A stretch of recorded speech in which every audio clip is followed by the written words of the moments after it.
எடுத்துக்கொண்ட உறுதிமொழியின்பாலும் பதிவு செய்யப்பட்ட ஒரு அரசியல் கட்சி என்கிற அடிப்படையிலும் என்னுடைய கடமையை நான் கிஞ்சித்தும் நான் மறுதளிக்காமல் செய்து வருகிறேன். அதை குறித்து இப்போது நான் எந்த கருத்தும் சொல்ல முடியாது.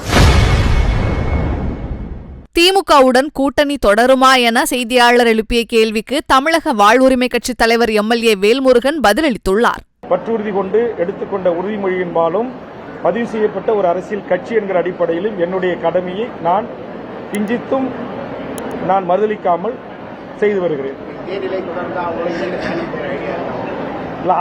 அதை குறித்து இப்போது நான் எந்த கருத்தும் சொல்ல முடியாது. இப்போது நான் திமுக தலைமையிலான மதச்சார்பற்ற ஒரு மனிதகுல விரோதம், நீங்கள் சொன்னது போல இன்றைக்கு கல்விக்கு நிதி தர மறுக்கிறாங்க, இல்லாத மொழிக்கு பல ஆயிரம் கோடி ஒதுக்குறாங்க, இருக்கிற மொழியை அழிக்கிறாங்க, இல்லாத மொழியை திணிக்கிறாங்க, மேகதாட்டில் அணை கட்ட அனுமதிக்கிறாங்க, முல்லை பெரியாறில் 152 அணை ஸ்ட்ராங்காக இருக்கு, நீரை தேக்கிக் கொள்ளலாம் அப்படின்னா ஒன்றிய அரசு அந்த ஆய்வை உடனடியாக கேரளாவை அழைத்து ஆய்வு பிரகாரம் சரியா இருக்குது, நீர் தேக்க அனுமதிங்க அப்படின்னு சொல்ல மறுக்கிறாங்க.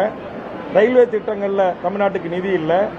ஜிஎஸ்டியில் ஏற்கனவே நம்முடைய தமிழ்நாட்டு நிதியமைச்சராக இந்த பிடிஆர் பழனிவேல்ராஜன் குறிப்பிட்டது போல் ₹1 29 பைசா பிச்சை போடுறாங்க. இப்ப கல்விக்கு தர வேண்டிய தொகையை மாணவர்களுடைய எதிர்காலத்தை பாழாக்குகின்ற வகையிலேயே சுமார் 2500 கோடி ரூபாய்க்கு மேல நிறுத்தி வைத்துவிட்டு நாங்கள் சொல்வதை நீங்கள் கேட்டால் உங்களுக்கு பிச்சை போடுகிறோம் என்று ஒரு அகம்பாவத்தோடு திமிரோடு எங்கள் தமிழ் மண்ணிலே வந்து மனிதவள மேம்பாட்டுத்துறை அமைச்சர் கொக்கரித்து சென்றிருக்கிறார்.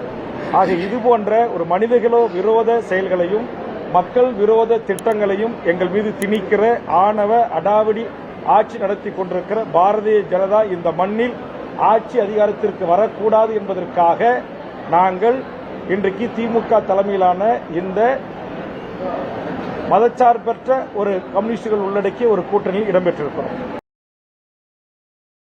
செய்திகளை உள்ளது உள்ளபடி தெரிந்து கொள்ள ரெஃப்ளெக்ட் நியூஸை சப்ஸ்கிரைப் பண்ணுங்க.